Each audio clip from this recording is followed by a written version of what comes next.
नमस्कार दोस्तों, आने वाले एपिसोड में पति ब्रह्मचारी की कहानी में खुलने वाला है अब तक का सबसे बड़ा राज।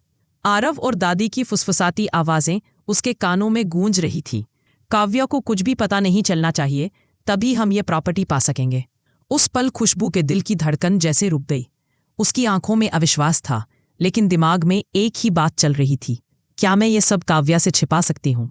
पूरी रात करवटें बदलते हुए बीती और सुबह की पहली किरण के साथ खुशबू ने एक फैसला कर लिया। अब सच्चाई छिपेगी नहीं। घर में पूजा का माहौल था, सबके चेहरे पर मुस्कान थी, लेकिन खुशबू का दिल भारी था। उसने मौका देखकर काव्या को अलग बुलाया, एक गहरी सांस ली और सब कुछ कह दिया। सुनते ही काव्या का चेहरा सफेद पड़ गया, उसकी आंखों में दर्द और होठों पर खामोशी, लेकिन उस खामोशी के पीछे एक तूफान तैयार हो रहा था।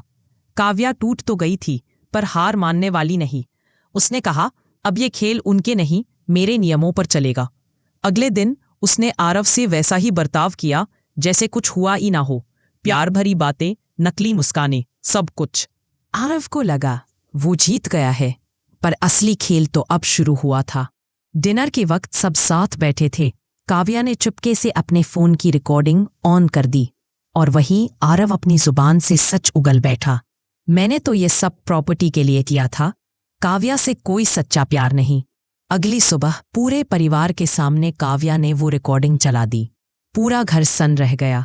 दादी के हाथों से पूजा की थाली गिर गई। सूरज और ईशा के चेहरों पर गुस्से की लकीरें थीं और आरव बस झुका सिर लिए खड़ा रह गया।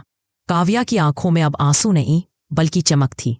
उसने कहा, अब मैं टूटी नहीं, मजबूत हूं, क्योंकि सच ने मुझे जीतना सिखा दिया है। खुशबू ने आगे बढ़कर उसका हाथ थामा और बोली, सच्चाई देर से सही लेकिन सामने आ ही जाती है। और दोस्तों, यही इस कहानी की असली ताकत है। प्यार झूठा हो सकता है, लेकिन सच हमेशा सच्चा रहता है।